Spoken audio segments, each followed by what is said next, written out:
In 2015, Retro Gamer magazine asked readers to list their top 10 video games for the magazine's 150 Greatest Games of All Time feature. Coming in at number 1 on almost 20% of all ballots was Super Mario World.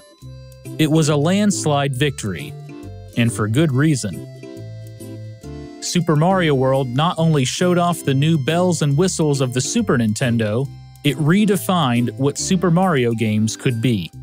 The goal was no longer to get the high score and defeat Bowser.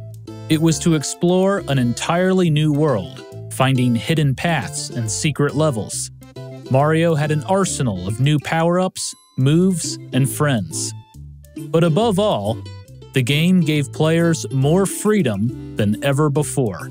Super Mario World is widely considered the apex of 2D platforming. But it was a masterpiece made under challenging circumstances. For the first time, new competition threatened Nintendo's position in the video game market. The Super Mario World development team had to learn new hardware, the 16-bit Super Famicom, or Super Nintendo, and they had to learn it quickly in order for the game to launch with the new console. The result was the best Super Mario game yet, and arguably, ever. It helped ensure Nintendo stayed competitive in a new, more powerful era of video games. This is the story of Super Mario World.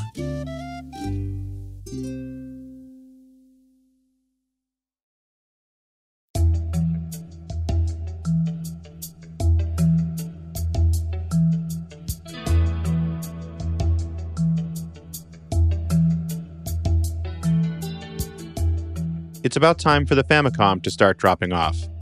I think people are getting tired of it. Hiroshi Yamauchi. In the summer of 1988, Nintendo President Hiroshi Yamauchi made a stunning declaration. The Famicom era was coming to an end. Nintendo's Family Computer Console, or Famicom for short, was first released in Japan in July of 1983. By 1988, Nintendo had sold 12 million systems and untold millions of games, giving them a 90% share of the Japanese video game market. But Yamauchi had reason to be concerned. Sales of the Famicom had peaked in 1986 and were slowly dropping. In an exclusive interview with Japanese magazine Touch, Yamauchi expressed disappointment in the Famicom's recent sales numbers and admitted that the next generation of consoles had arrived. There was new competition in the video game market. In October of 1987, NEC, a massive electronics corporation, threw its hat in the ring with the PC Engine console. NEC boasted about the technological superiority of its system and planned to release a CD-ROM attachment in the future. The PC Engine appealed to teenagers and young adults. In just 2 months, NEC shipped more than 500,000 consoles. Nintendo was also keeping tabs on Sega. Sega was planning to launch their new console, the Mega Drive, in October of 1988. Sega boasted their new system would be capable of more than just playing video games. It would have a modem, a printer, and more. The Mega Drive was also the first 16-bit video game console. Sega proudly slapped a 16-bit label on their system. All of a sudden, Nintendo's 8-bit Famicom seemed underpowered and outdated. But Yamauchi had a surprise. In the interview with Touch magazine, he announced that Nintendo was shifting focus to their next-generation console, the 16-bit Super Famicom. Yamauchi had been teasing the system since 1987. Not coincidentally, a month before NEC released the PC Engine. Now, in 1988, Yamauchi was ready to reveal more details. Not coincidentally, a month before Sega released the Mega Drive. The news was more than an announcement. It was a warning for potential buyers. Don't waste your money.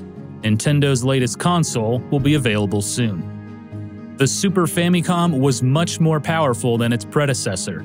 It had a custom 16-bit CPU, more memory, a custom Sony sound chip, more than 32,000 colors to choose from, a higher max resolution, stereo sound, and more. But Yamauchi believed looking at only the technical aspects of a console was naive.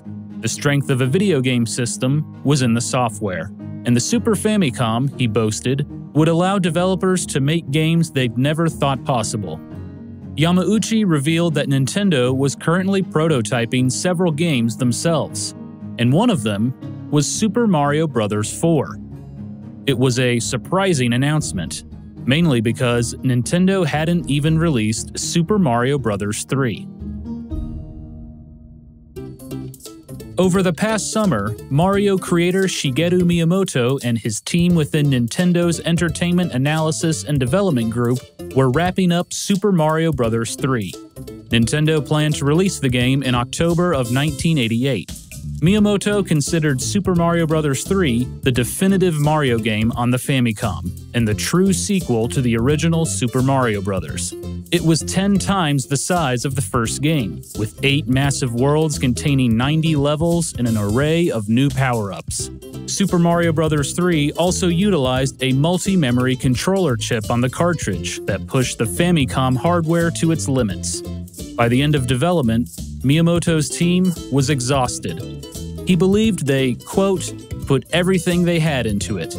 But there was no time to rest. The higher-ups at Nintendo gave the team a new directive: make Super Mario Bros. 4 for the Super Famicom, and have it ready by launch. Making Super Mario Bros. 4 a launch title was a no-brainer for Nintendo. Super Mario Bros. Was easily the most popular series on the Famicom and its international counterpart, the Nintendo Entertainment System. Making a new Super Mario game for Nintendo's new 16-bit console was a surefire way to sell hardware. But with new hardware to learn and a tight deadline, the team needed more resources. So they grew in size, adding additional programmers, testers, and artists. They also brought back veterans. Of the 16-plus staff members assigned to Super Mario Bros. 4, 9 worked on Super Mario Bros. 3. Among them was Toshihiko Nakago. Nakago was a programmer from Systems Research and Development, or SRD, an independent development company with an office located conveniently inside Nintendo's Kyoto headquarters. Nakago served as the director of programming for Super Mario Bros. 4. Koji Kondo, who had written music for the series since its inception, returned to compose the music and sound effects. Hideki Kono and Katsuya Eguchi were once again in charge of maps and stage design. Then there was Shigeru Miyamoto. By 1988, Miyamoto was Nintendo's rock-star developer and chief software producer, and with the Super Famicom in development, his responsibilities increased dramatically. Along with consulting on the Super Famicom's console and controller design, Miyamoto had to work on 3 other upcoming games. So out of necessity, Miyamoto took a step back in his role as producer for Super Mario Bros. 4. He later recalled, "Basically, I stood by and watched closely, interjecting various ideas of my own here and there." And finally, Takashi Tezuka, an unsung hero of the Super Mario series, was put in charge of the Super Mario Bros. 4 project. Tezuka first joined Nintendo in 1984 as a designer, making instruction manuals and playing cards. But occasionally, artists got teamed up with game designers to work on projects. And one day, Tezuka got paired up with Shigeru Miyamoto. The two formed a powerful partnership. Together, they designed and developed the first Super Mario Bros., The Legend of Zelda, and more. During the development of Super Mario Bros. 3, Tezuka may have taken on too much work. Along with director duties, he also created character art and visuals for the game. Tezuka later admitted development didn't come together well. As a result, Nintendo delayed the release of Super Mario Bros. 3 by 6 months. Tezuka would not make the same mistake again. "I didn't think it was good to take on too much," he said. As the director of Super Mario Bros. 4, Tezuka focused on managing his staff and helping with the game's overall design. He delegated visuals to a new member of the team, Shigefumi Hino. Hino was a relative newcomer to Nintendo. It was only his second year at the company, and he had only worked on one other game. a sequel to Famicom Grand Prix F1 race, and it never got released. Now, Hino was assigned to arguably Nintendo's most important project. He felt a ton of pressure, saying, Super Mario Bros. 3 was really well made, so it was intimidating to know it would be compared to that. For that reason, I worried a lot over how we could present Super Mario in a fresh way.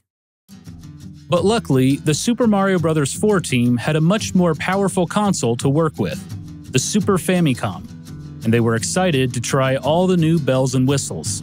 Head programmer Toshihiko Nakago was relieved he and his programmers no longer had to worry so much about hardware limitations, and Miyamoto thought it would be easier to create visuals with the new vast array of colors.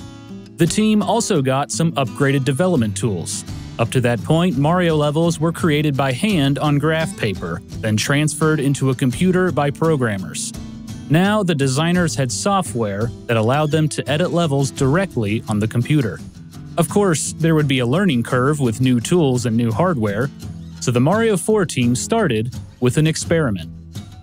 We ported Mario 3 to the Super Famicom as a hardware experiment, and even though the colors and sprites were more detailed, it was still the same game. It made me realize that we couldn't just make the same game again. We had to create something new. So it was in that context that we talked about how to make the most use of the new hardware.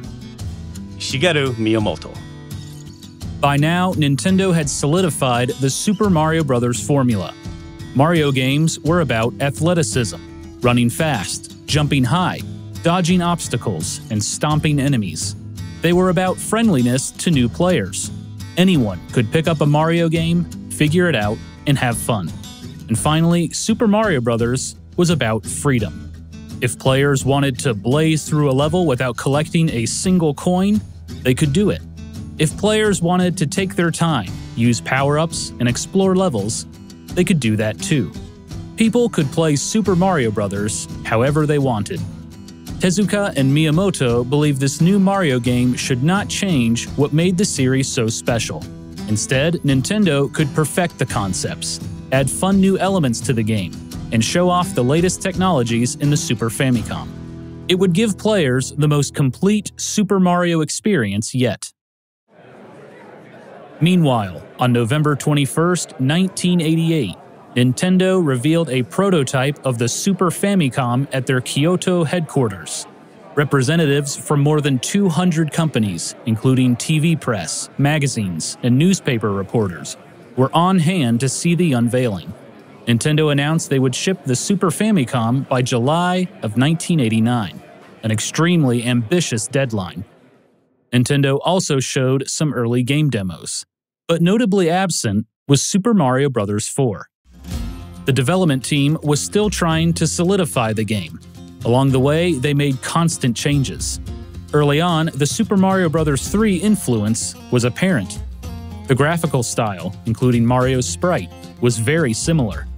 Many enemies looked identical to their Super Mario Bros. 3 counterparts, and the Koopaling bosses still occupied the castles. They also brought back familiar power-ups, like the raccoon suit for flying, and the world maps looked strikingly similar, albeit much larger. It may have looked too similar. Co-workers frequently commented, "It doesn't look all that different from the Famicom games." Tezuka took the criticism to heart and made some changes.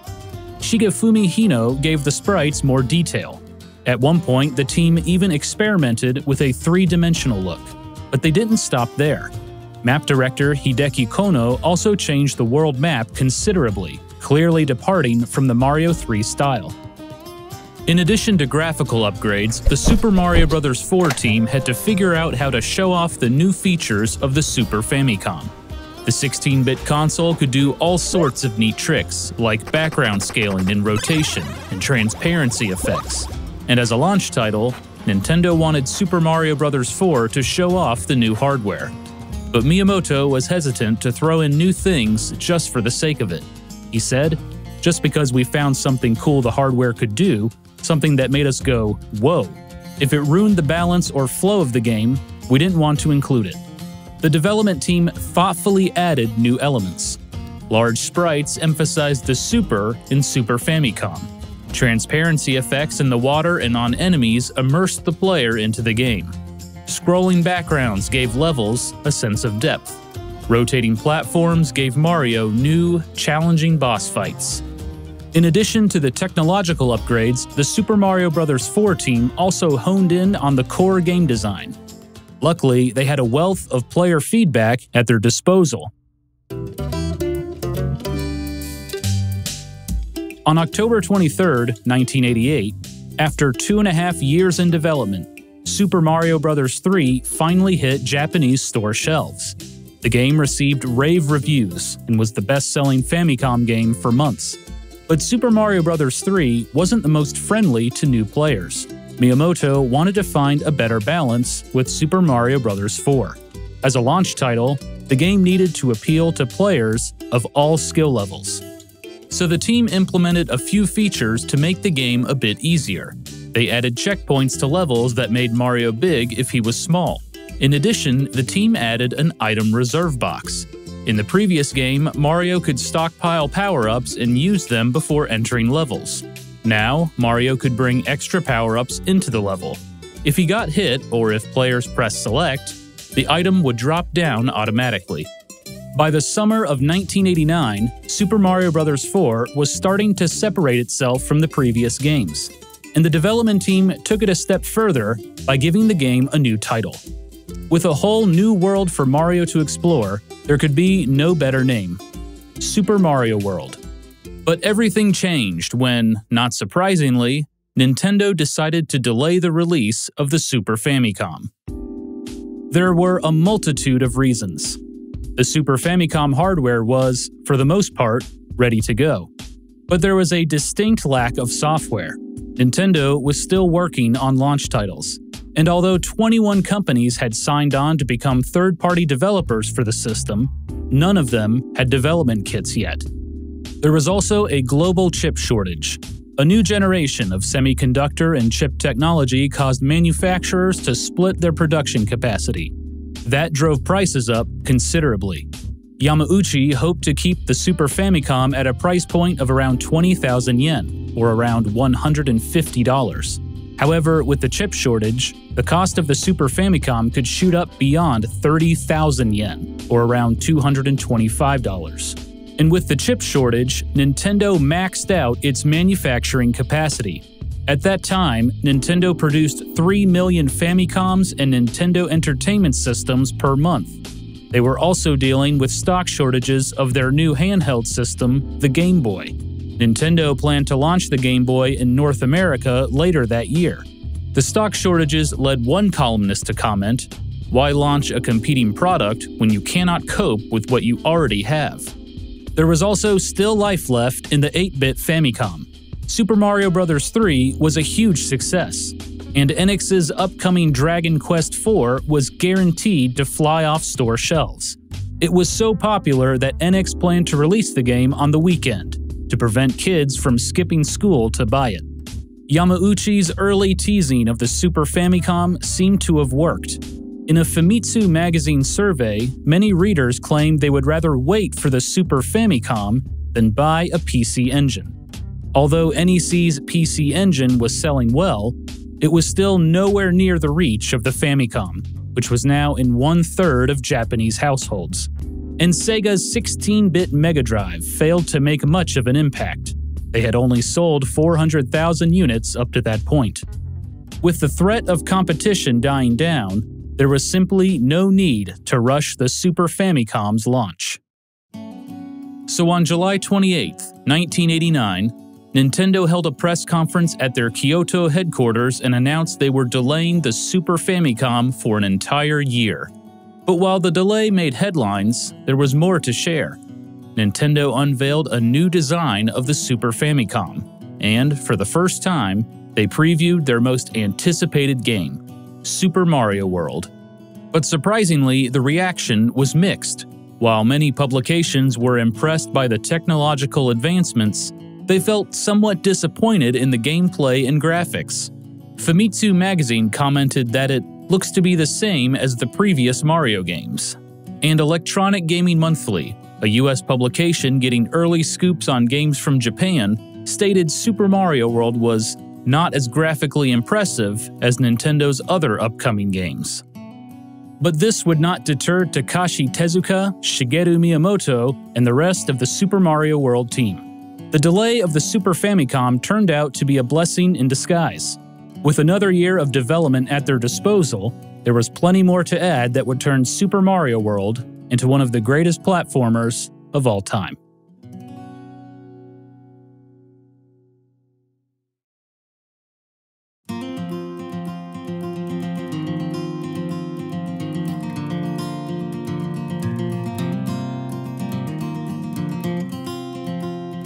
With the Super Famicom delayed until the fall of 1990, the Super Mario World team had an extra year to work on the game. For Shigeru Miyamoto and Takashi Tezuka, it was a chance to refine the game's balance. How could the development team ensure both newcomers and veterans got the most out of Super Mario? And how could they give these players more freedom to play the game in their own way? The team often met late into the night, discussing potential ideas. But one idea unearthed a wealth of possibilities. I think great video games are like favorite playgrounds, places you become attached to and go back to again and again. Wouldn't it be great to have a whole drawer full of playgrounds right at your fingertips? Shigeru Miyamoto. Miyamoto and Tezuka found their playground with the world map. Nintendo first introduced a world map to the Super Mario series with Super Mario Bros. 3. It allowed players to choose what levels they wanted to play to reach the end. However, it was still a fairly linear experience to get to Bowser and save the princess. The development team initially carried this concept over to Super Mario World, but besides some updated visuals, it was functionally the same. But what if the world map was more than just a map? Miyamoto said, "We were thinking that players should be able to play with the map itself." So the map got a complete overhaul. Mario had a whole new world to explore, Dinosaur Land, and players were free to explore Dinosaur Land how they wished. Rather than having 8 separate worlds, Dinosaur Land was one massive area with interconnecting regions. Players could backtrack and replay levels, or explore new areas of the map. The development team filled the map with secret levels and hidden paths. This gave players new ways to experience the game. For example, players could find a secret passage to Bowser's castle quickly, or take their time and play through all the levels in order. And beating Bowser was no longer the end of the game. There were 96 exits players could find throughout Dinosaur Land's 74 levels. Sometimes Mario found a secret pipe that led to a new exit. Other times, a key opened up a new pathway on the map. Players might find an area that they previously thought was unreachable. The development team provided clues to help the player find these secret exits. For example, levels that flashed red had multiple exits. Visual clues like a notch on the cliffside or a pipe off the beaten path might mean a nearby secret. And thanks to a save battery on the cartridge, players could take their time to find all the exits. A number on the main menu let players know their progress. But the changes to the world map were not just about levels and secrets, they also brought balance to the game. For many games, developers would add an easy mode or hard mode to the main menu to change the difficulty. But Miyamoto was not a fan of this design choice. Instead, he wanted players to adjust the difficulty as they played. So the director of programming, Toshihiko Nakago, came up with an idea: dotted line blocks. The idea started from a simple addition. The team wanted to try new block types and levels. From there, it evolved into much more. Throughout levels, players came across various colored dotted lines. When the player found the corresponding switch palace on the map, the blocks activated. It made levels easier by providing a new platform for Mario to jump on, or providing power-ups. If players wanted to make the game harder, they could ignore the switch palaces. Dinosaur Land now resembled a board game. There were 9 unique areas to explore, like Forest of Illusion, Twin Bridges, and Star World. And many regions were named after food, like Donut Plains, Vanilla Dome, and Chocolate Island. With a new map and unique regions for Mario to explore, character designer Shigefumi Hino saw an opportunity to update many of the game's visuals. Mario got a makeover with back pockets on his overalls, an emblem on his hat, and improved shadows. Miyamoto specifically requested Mario have white in his eyes. Hino complied with the request, but left Mario with tiny black eyes when he was small. He thought it gave Mario more character. Hino also added small details. Mario flashed a peace sign when he finished a level. When Mario lost a life, a look of horror swept over his face. But Hino didn't stop with Mario. Many classic enemies, including Goombas, Lakitus, and Drybones, got a new look. Koopa Troopas changed significantly. Previously, Koopa Troopas acted like turtles, slowly moving around levels. Now, Koopa Troopas walked upright. Mario could bounce them out of their shell, revealing a vulnerable little reptile in its underwear. Some would even try to recover their shells or kick them at Mario. Along with classic enemies, Hino and Tezuka came up with new ones. Among them was Wiggler, a volatile caterpillar, Chargin' Chuck, a football-playing Koopa that took 3 hits to take down, and Rip Van Fish, a sleepy fish who excitedly chased Mario when he woke up. And what was Dinosaur Land without a few dinosaurs? There was Rex, who required 2 stomps to take down, Dino Rhino, a large nearsighted enemy who turned into a dino torch if you stomped on him, Reznor, a fire-breathing triceratops that guarded several fortresses, and Blarg, a massive dinosaur who lurked beneath the lava, waiting for Mario to pass by. But not every dinosaur was an enemy. In fact, one new friend would forever change the Super Mario series.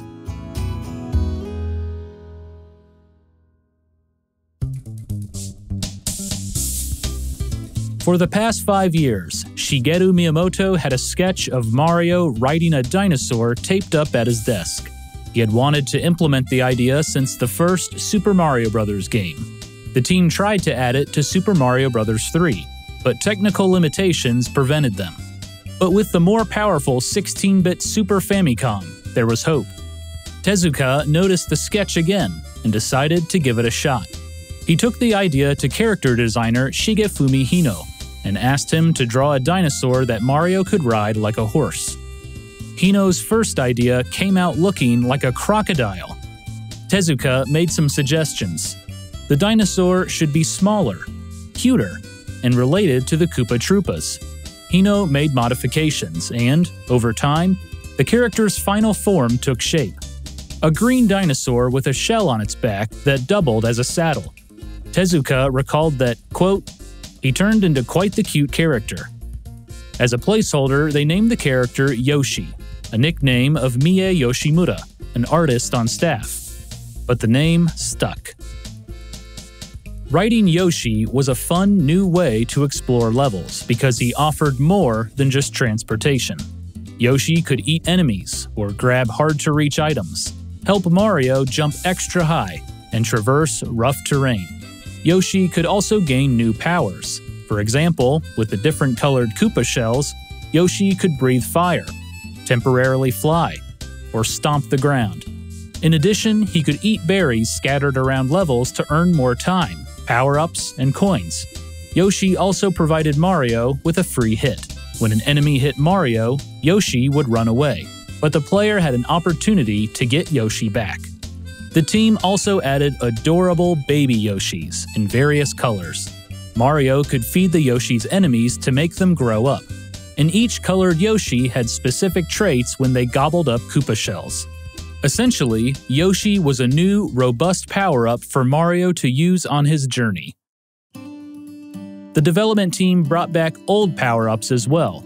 There were the usuals, the Super Mushroom to make Mario big, a Fire Flower that let Mario shoot fireballs, and a Superstar that granted temporary invincibility. The development team initially brought back the Super Leaf, which turned Mario into a raccoon and allowed him to fly temporarily. But with all the other changes happening, they thought they could do better. So they experimented with a few ideas, such as wings, before finally settling on a cape. The cape, acquired by picking up a feather, worked similarly to the raccoon suit. Players could hit enemies with it and, after a brief runoff, could temporarily fly. But it offered so much more. Players had more control mid-flight, and by rocking back and forth, they could stay in the air much longer. Mario could also attack enemies from above. It was the most intricate power-up in the series thus far. The development team constantly tinkered with the cape controls. Many test players found it too difficult at first. And thanks to the extra buttons available on the Super Famicom controller, Mario also had a new move: the spin jump. By pressing the A button, Mario could destroy blocks from above, bounce off obstacles, and stomp enemies. The development team even utilized the shoulder L and R buttons on the new controller. It allowed the player to scroll the screen forward or backward slightly. In previous Super Mario games, certain levels required players to take a blind leap of faith. Now, players could scout out what was ahead before making a decision. Super Mario World was finally coming into its own. The development team overhauled almost everything. A new world, new enemies, new friends, new minigames, and new power-ups. And to complement everything were the brilliant compositions and sound effects from composer Koji Kondo. Since the beginning, Kondo had worked on the Super Mario Bros. Series, composing the memorable original theme. While working on Super Mario Bros. 3, he composed a plethora of new music with a distinct reggae vibe and a ton of percussion. But after completing the project, Kondo thought he may have composed too much music. As a result, he felt like each song made less of an impact. Kondo's favorite songs were ones with beautiful melodies. He felt they left a more profound impression on people. So, with Super Mario World, he wanted to focus on one melody and incorporate it into multiple songs. But due to the new hardware, he found the work, quote, 100 times more difficult. Kondo had to make all the sound samples himself and learn new software tools. But he quickly realized the Super Famicom allowed him to do so much more with the music. The 8-bit Famicom only had 5 audio channels and was limited to electronic sounds. But the Super Famicom had 8 dedicated sound channels and supported samples and sound effects from all kinds of instruments. As a result, Kondo got to completely rethink what game music could be. Kondo used a variety of instruments for both the music and sound effects. It resulted in a rich, warm sound unlike anything players had ever heard before in a Super Mario game.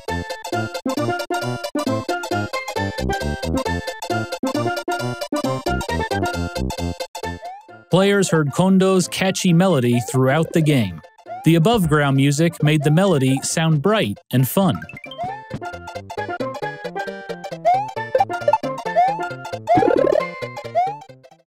In contrast, the Fortress music gave the melody a sinister, mysterious vibe.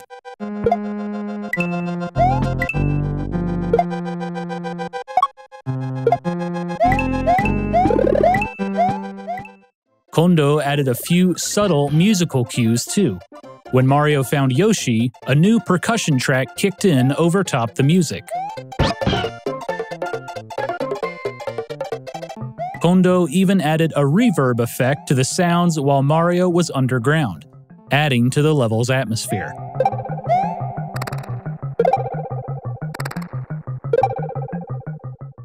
And with the additional memory in the Super Famicom, Kondo was able to compose a title song for the game, a first for the Super Mario series.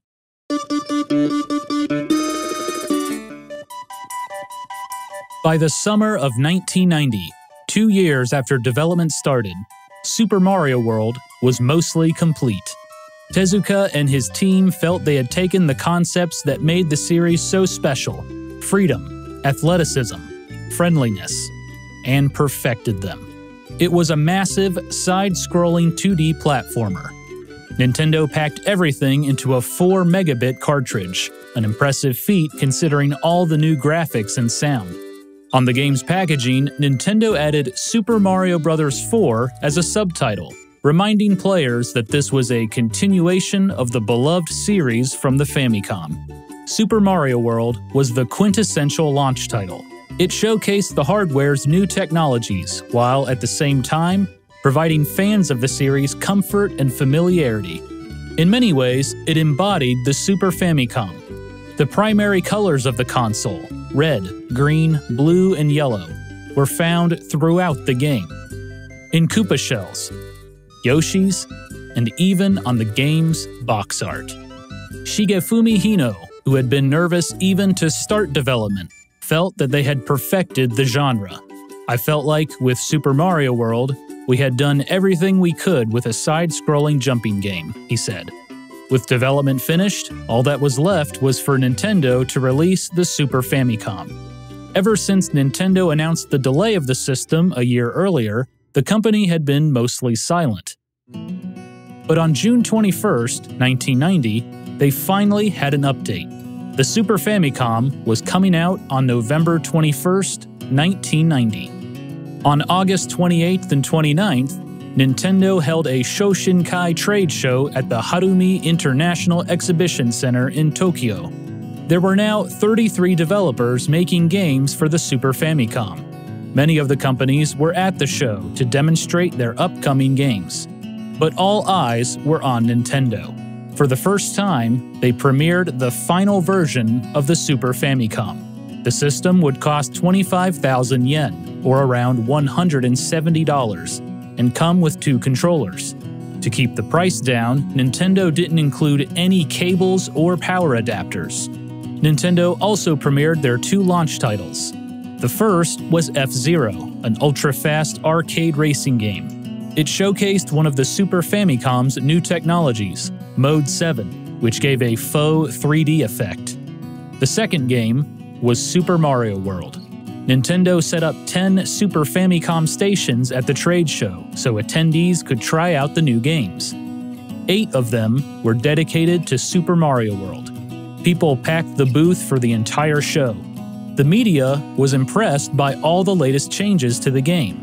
Electronic Gaming Monthly called it the premier piece of software shipping with the Super Famicom. The hype for Super Mario World and the Super Famicom was bigger than ever. Nintendo received 1.5 million pre-orders for their new console from wholesalers. With so many pre-orders, Nintendo worried that launch day might be a little chaotic.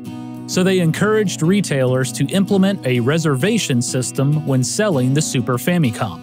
One store had so many reservation requests, they held a lottery and sent out postcards to the winners. 2 years after announcing the system, Nintendo was finally ready to enter the next generation, and for the first time, they were launching a new console with real competition in the market. In the early morning of November 20th, Nintendo loaded 100 trucks with boxes of Super Famicom consoles, along with F-Zero and Super Mario World cartridges. In an event dubbed Operation Midnight Shipping, Nintendo sent out their newest console and games in the dead of night, hoping to ward off thieves. And on the morning of November 21st, 1990, the Super Famicom and Super Mario World were officially on store shelves in Japan. Launch day was a mixed bag. The Haku Hinkan Toy Park store, which didn't take reservations, had a massive line outside the entrance. The store sold Super Famicoms on a first-come, first-served basis.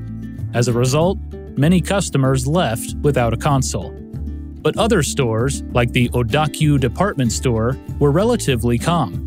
The store issued reservation tickets 6 weeks ahead of time, anticipating that kids would play hooky to get the system. The store sold 1,500 Super Famicoms on launch day. But the biggest issue was the lack of stock. Although Nintendo had 1.5 million pre-orders, they could only ship 300,000 consoles. Many smaller stores, particularly mom-and-pop shops, didn't receive any consoles. Some stores took advantage of the shortage by offering the Super Famicom bundled with software at a marked-up price. Retailers accused Nintendo of stalling production to create a false shortage and drive up demand. Nintendo responded by promising to increase their manufacturing capacity in 1991. Despite the issues, the Super Famicom was a hit. According to a report from Nintendo, the initial stock of 300,000 consoles sold out in just 3 days. And Super Mario World was the crown jewel of the system. To put it simply, it's everything a game should be. Challenging, frustrating, rewarding, and most important of all, unbelievably addictive. I'm still nursing an injured finger from a weekend solid, and I mean solid, play. If you've got a Super Famicom, this is as essential as the power supply. Julian Jazz Rignall, Mean Machines. Super Mario World received rave reviews from the press. Famitsu magazine gave the game a score of 34 out of 40. They wrote, "The Mario series repeatedly powers up, and this may surprise some players, but I felt a lot of power in this entry. It feels like it has 3 times the ideas, without impacting any of the fundamentals that make Mario games so much fun." But even with all the praise, some reviewers came away slightly disappointed. They expected more from Nintendo's new 16-bit console. One reviewer considered the game a bit stale compared to Super Mario Bros. 3. Others found the extra controls challenging to learn. None of that stopped customers from scooping up Super Mario World. Many people bought the game even without owning a Super Famicom. By February of 1991, Nintendo had sold 750,000 copies of Super Mario World, despite only selling 600,000 Super Famicom consoles. Super Mario Mania, once again, swept over Japan. A new wave of Super Mario merchandise, including plushies and toys, hit store shelves. Bandai released Super Mario World, Mario and Yoshi's Adventure Land, an interactive anime compatible with Bandai's Terabiko toy phone. There were cross-promotions with food and beverage companies, including McDonald's. There were mangas based on the game, such as the Super Mario-kun series. Nintendo and Warner Pioneer released the game's soundtrack on CD, featuring new jazz arrangements of Koji Kondo's music. Konami even released a gambling machine, Mario Roulette, based on the minigame in Super Mario World. The Super Famicom and Super Mario World were a success. Nintendo hit its goal of selling 3 million consoles within a year by August of 1991, 3 months ahead of time. And in total, Nintendo would sell 3.5 million copies of Super Mario World in Japan, making it the second best-selling game on the Super Famicom. By 1992, the Super Famicom overtook NEC's PC Engine in sales, cementing Nintendo as the top dog in the Japanese video game market. But when it came time to bring the Super Famicom and Super Mario World over to North America, things wouldn't be so easy.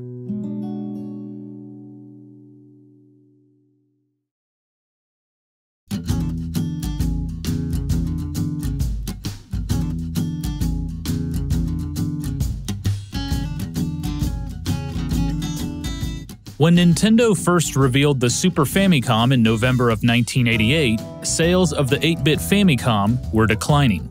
But its North American counterpart, the Nintendo Entertainment System, was setting sales records.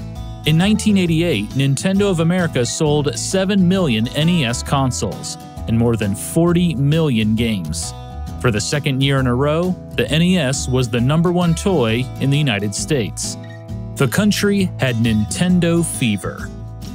If you haven't heard about the Nintendo Entertainment System, odds are you've either just awakened from a 2-year sleep or you don't have a child under the age of 14. Nintendo is simply the toy of the late 80s, a marketing phenomenon every bit as remarkable as the Cabbage Patch Kids craze a few years back. Dennis Lynch, Chicago Tribune. 1989 looked to be another banner year for Nintendo of America. But just like in Japan, there would be new contenders in the market. At the 1989 Summer Consumer Electronics Show in Chicago, Sega introduced the Genesis, the North American version of the Mega Drive. NEC brought the PC Engine over as the TurboGrafx 16. And the hot buzzword of the show was bits. To the general public, more bits meant better video games. The TurboGrafx 16 was technically an 8-bit console, but sported dual 16-bit graphics chips, and NEC marketed the console as a 16-bit system. Sega boasted that the Genesis was the only true 16-bit system, and promised arcade-quality graphics, stereo sound, and unsurpassed gameplay. With NEC and Sega bringing in more powerful consoles, it begged the question, where was Nintendo's 16-bit system? Officially, Nintendo said it had no plans to launch a 16-bit console in North America. During their presentation at the summer CES show, Nintendo played a video hosted by a costumed Mario that showcased the NES and Game Boy. Mario tried to convince the audience that 16-bit consoles were not the future of video games, and that the NES was plenty powerful. The press called it propaganda. But while Nintendo of America feigned disinterest in 16 bits, video game magazines were picking up news on the Super Famicom from Japan. Video game magazines had seen a resurgence in the past year thanks to a booming video game industry. Nintendo even had a magazine, Nintendo Power, with an estimated 1.2 million subscribers. Nintendo carefully chose what to cover and what to keep up its sleeve, and it wanted to keep the Super Famicom up its sleeve. But other magazines didn't have those restrictions, and regularly looked to Japan for the latest video game news and rumors.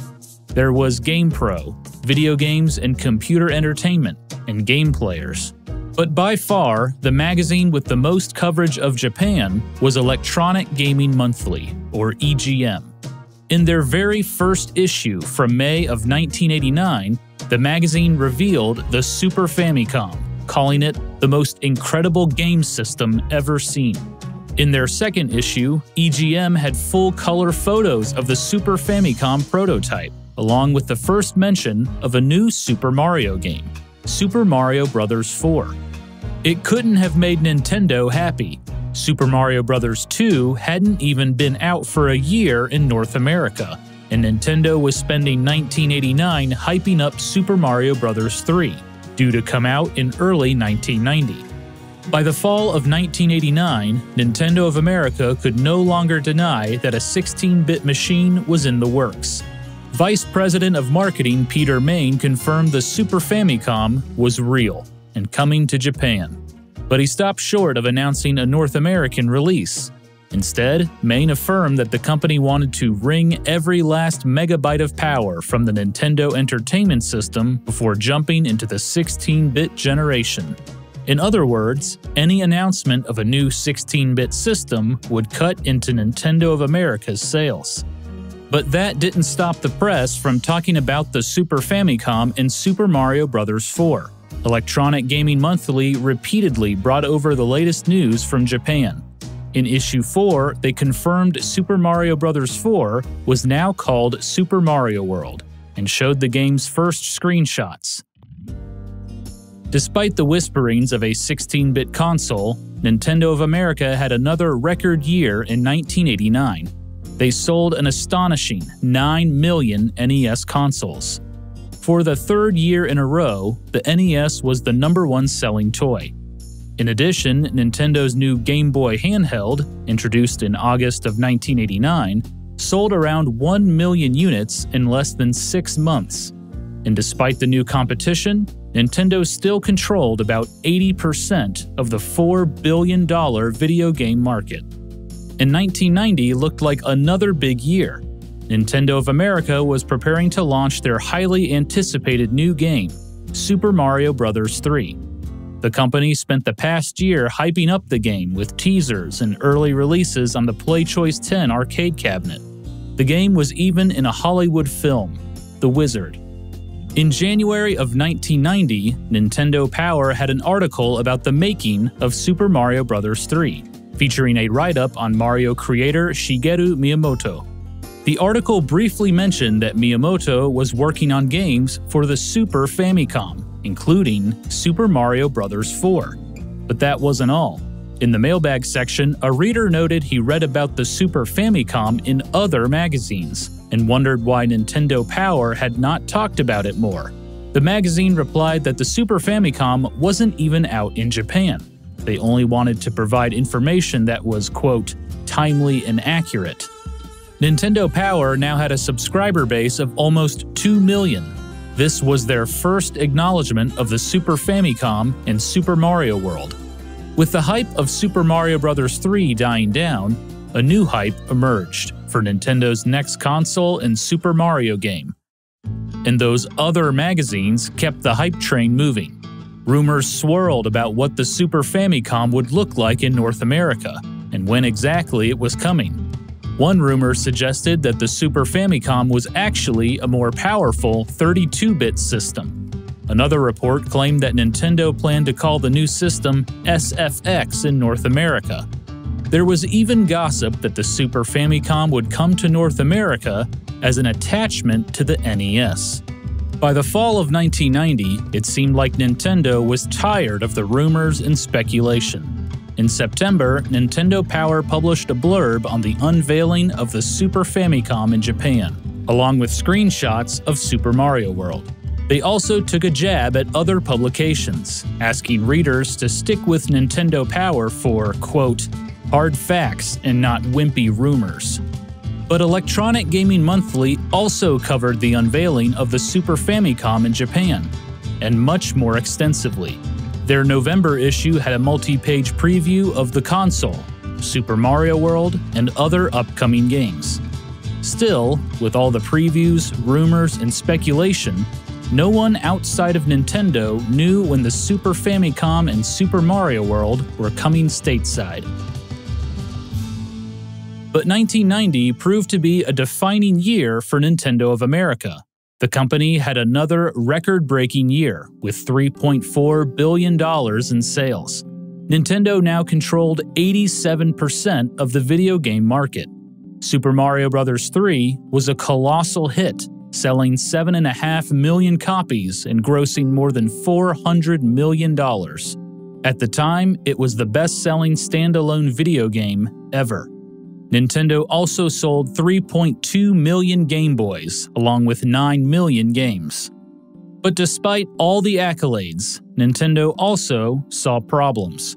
The Nintendo Entertainment System was saturating the market. 1 in 4 households owned an NES, and in homes with children aged 10 to 14, almost 100% owned an NES.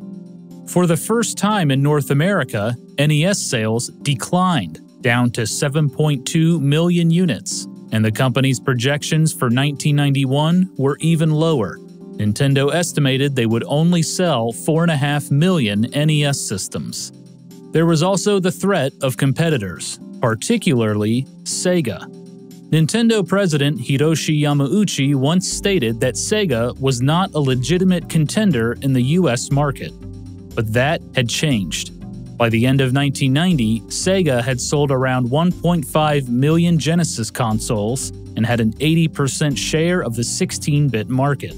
The company expected to sell even more consoles in 1991. The public was ready for the next generation. According to Sega, 60% of Genesis owners were Nintendo fans who traded up. A Rand Youth poll revealed that one of the most requested items on a teenage boy's wish list was a new video game system, despite 90% of the participants already owning a system. The venerable NES is finally showing its age. Compared with its competition, the NES offers inferior sound and fuzzy graphics. In Japan, buyers are being treated to Nintendo's Super Famicom, an awesome new game machine, but no plans have been made for the US debut of this system. Come on, Nintendo, how about equal rights for American buyers? Dennis Lynch, Chicago Tribune. Nintendo of America saw the writing on the wall. It was time to enter the 16-bit generation.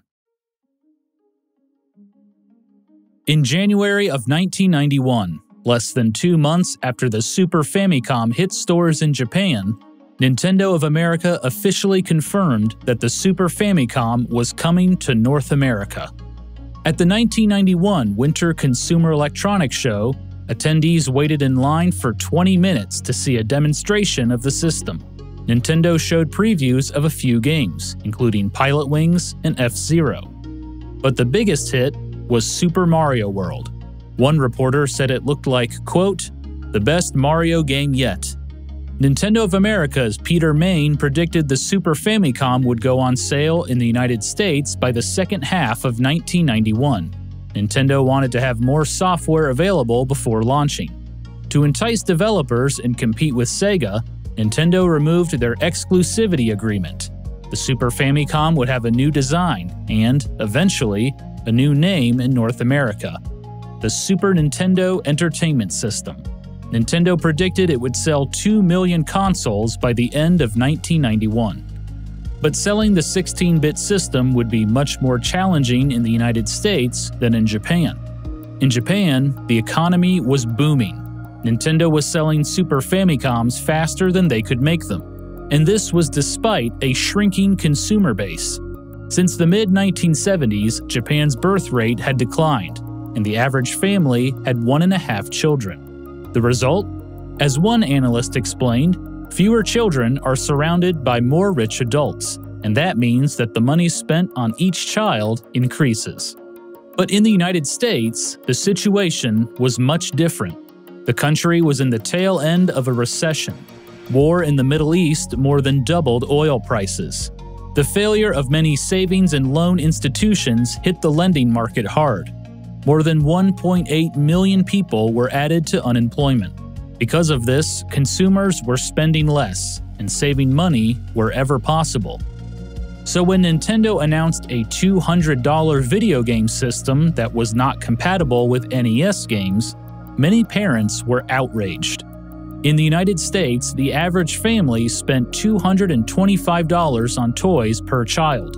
Almost all of it would have to go to the Super Nintendo. When a reporter asked a mother of 3 if she was going to buy a Super Nintendo for her kids, she exclaimed, "No way. We're not shoving the old Nintendo in the closet.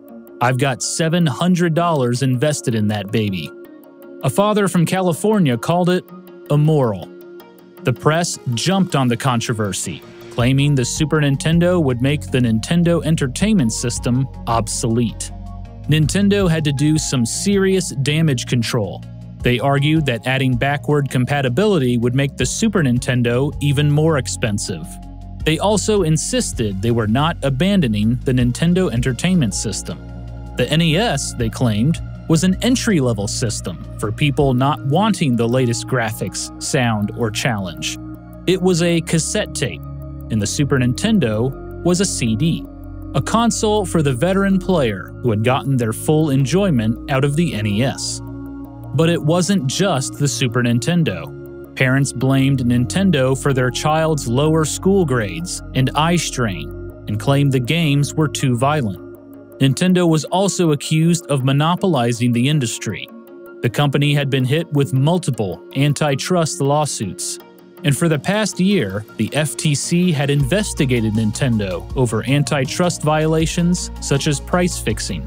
Nintendo denied any wrongdoing, but settled the case and agreed to send out up to $25 million worth of rebates to customers. The rebate took the form of a $5 coupon that consumers could only use to buy more Nintendo games. But industry insiders were skeptical that people would ditch Nintendo completely. As one writer put it, Nintendo may have a tough time, but kids still tend to get what they want. That was true. Some kids couldn't wait and had already imported the Super Famicom from Japan.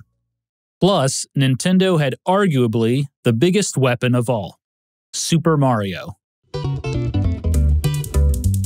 Super Mario Bros. 3's success catapulted Mario into another stratosphere. According to his Q-score, a measurement of popularity among brands and celebrities, Mario was now more popular among children than Mickey Mouse. There were more than 300 licensed Mario products in the United States, worth $200 million in annual sales. There was a Saturday morning cartoon, a breakfast cereal, and even a planned feature film, with rumors that Danny DeVito would play the leading role. If anything could help convince consumers to pick up a new console, it was a Super Mario game. Back in 1986, when Nintendo launched the NES nationwide, they released a version bundled with Super Mario Bros. It played a significant role in driving sales. It seemed like a no-brainer to do it again for the Super Nintendo. On June 1st, 1991, Nintendo officially unveiled the newly designed Super Nintendo Entertainment System at the Summer CES show in Chicago. The big guy in the home video game market has finally caught up with the pack. You're looking at Nintendo's much-awaited 16-bit home system, the Super NES. It's a big step forward for Nintendo fans, better sound, better graphics, and much more sophisticated play. This is positioned for the true heavy user who wants that next level of play experience, not for everybody. Nintendo set up multiple Super Nintendo stations at their booth, where attendees could try out Mario's latest adventure and other upcoming titles. The system was scheduled to launch on September 9, 1991, and come bundled with the latest Mario game, Super Mario World. But while Nintendo touted the Super Nintendo and Super Mario World, their competitor, Sega, had an ace up their sleeve: Sonic the Hedgehog. Sega came up with the character to compete against the Super Mario juggernaut. The company first announced their speedy new video game back at the Winter CES show, and was ready to launch the game to retail stores. Sonic the Hedgehog received high praise from the press. Video Games and Computer Entertainment declared, "At last, Sega has their own Mario." And Sega had one more surprise in store. The Sega Genesis was getting a price cut, down to $150, and would come bundled with Sonic the Hedgehog. The company knew the battle between Sonic and Mario would be critical in the 16-bit market, and Sega was not going to play around. They now controlled 90% of the 16-bit market and had a 2-year head start on Nintendo. Sega president Tom Kalinske shrugged off the Super Nintendo, claiming Nintendo would have to play catch-up with Sega. While Nintendo hoped to have around 18 games by Christmas, Sega would have more than 100, and for the second half of 1991, Sega had a $15 million advertising budget. After Sega announced their new Sonic the Hedgehog console bundle, sales surged. For the first time, Nintendo of America had legitimate competition in the video game market. But they hoped Super Mario could save the day.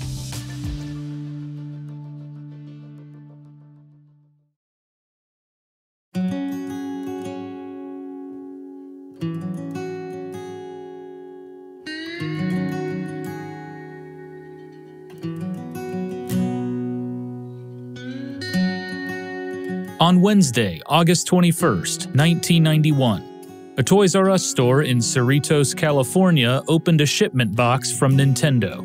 Inside was their new 16-bit console, the Super Nintendo. The system arrived almost 3 weeks ahead of time. Over the next few days, stores around the country started receiving shipments. Soon, the word got out. The Super Nintendo was here.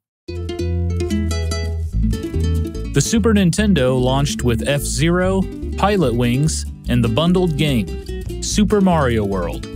Praise for Mario's latest adventure poured in, from magazines, newspapers, and school playgrounds.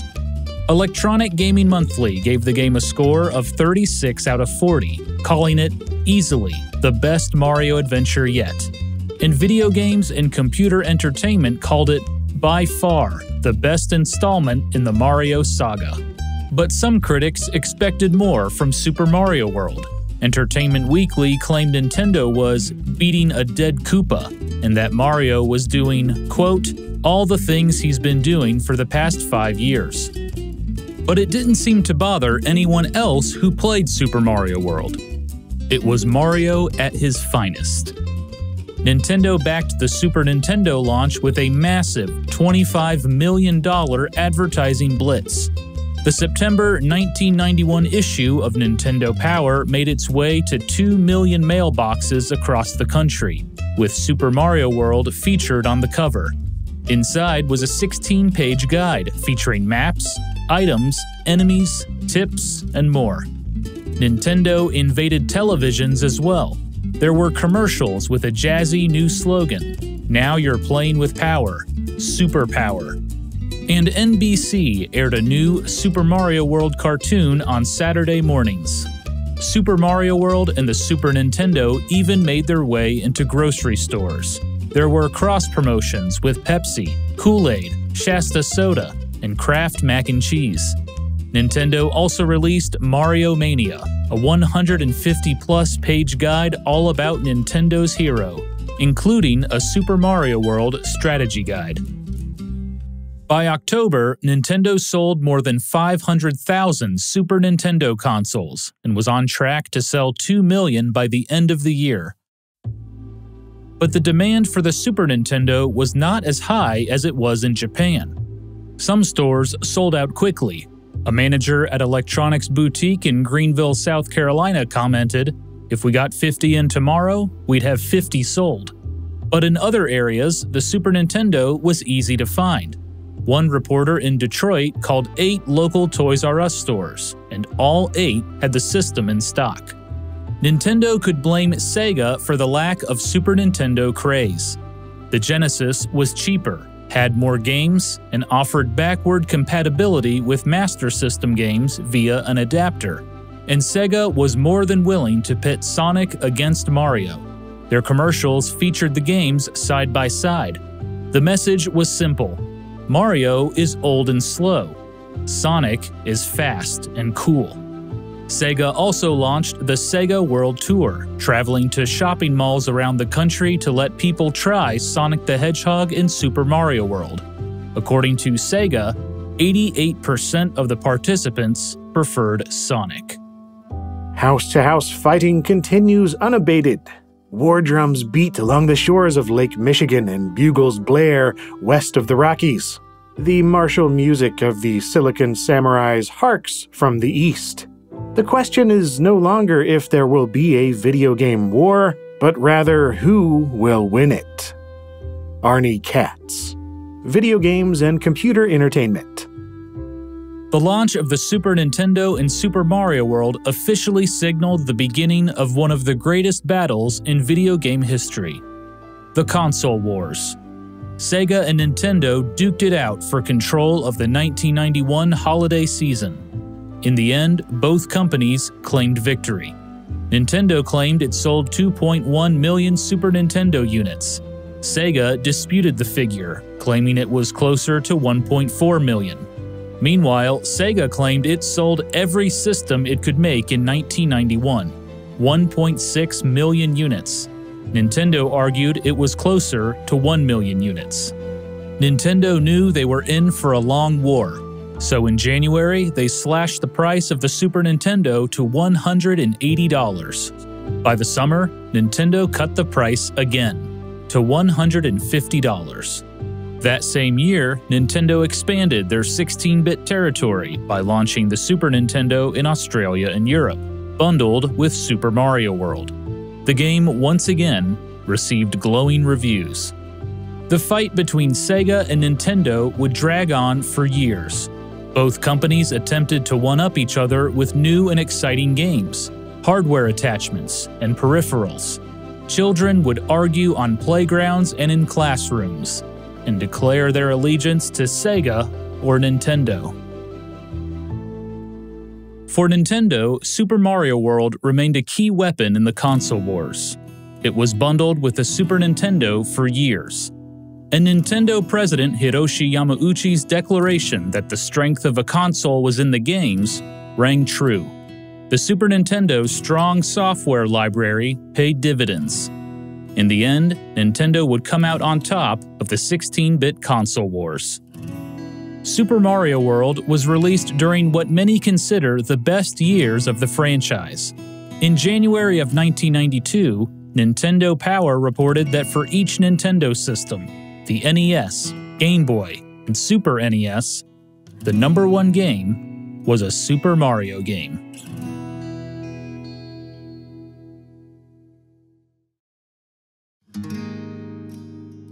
When the Super Nintendo first launched, Nintendo's vice president of marketing, Peter Main, commented that the system was evolutionary, not revolutionary. The same could be said about Super Mario World. Mario's 16-bit debut did not significantly change the Mario formula, and many reviewers took issue with that. But Super Mario World did perfect the formula, and today, Super Mario World is widely considered a masterpiece. Mario creator Shigeru Miyamoto admitted he was happy with how the game turned out, but he felt that he was only scratching the surface of what video games could become.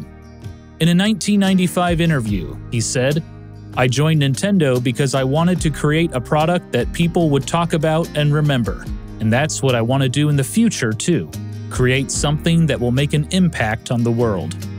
Over the next several years, Miyamoto would experiment with new, cutting-edge technologies on the Super Nintendo. And for Nintendo's next console, codenamed Project Reality, Miyamoto would bring the Super Mario series to the third dimension, giving Mario more freedom than ever before. But even with new advancements in technology, Super Mario World stayed with him. Miyamoto would later confess in an interview with USA Today that Super Mario World was one of his favorite Mario games. It was the culmination of everything that made the series great. But more importantly, Miyamoto was proud that it launched the careers of several of his co-workers. Director of Programming Toshihiko Nakago would continue to program countless games for Nintendo. Today, he is the president and CEO of the company he had been programming for years, Systems Research and Development. Level director Katsuya Eguchi would direct his first game, Star Fox, in 1993. Star Fox utilized new technology that pushed the Super Nintendo hardware to its limit. In 2001, he created Animal Forest, later known as Animal Crossing, which gave players their own world to explore. Today, he's a deputy general manager at Nintendo.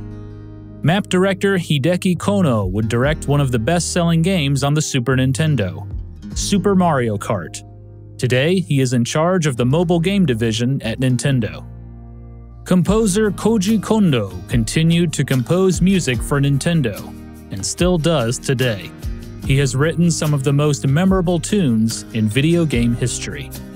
Shigefumi Hino worked as a character designer for several more years before getting to tackle his own game, the quirky strategy game Pikmin for the GameCube. But Hino's most significant success may have been Yoshi. Yoshi was a hit with women and children, and Nintendo quickly realized they could do more with the character.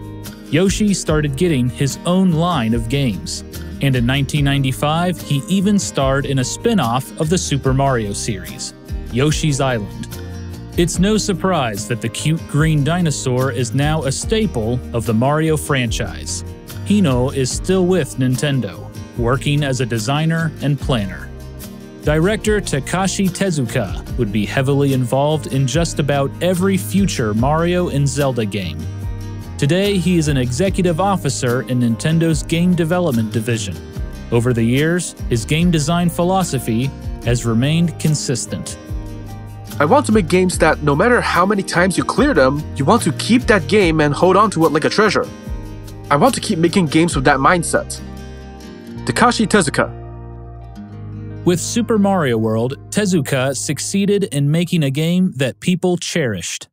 Nintendo has re-released it many times.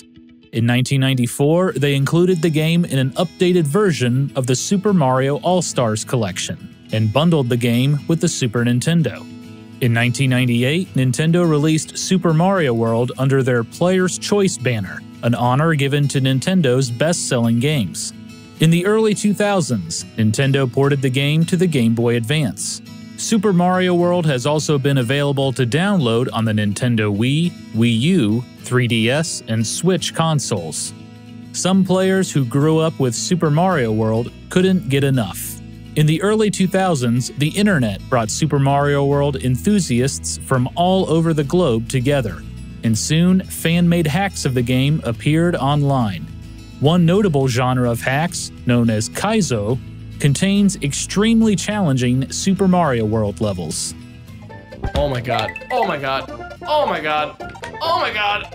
Oh! Oh! No! Oh my god!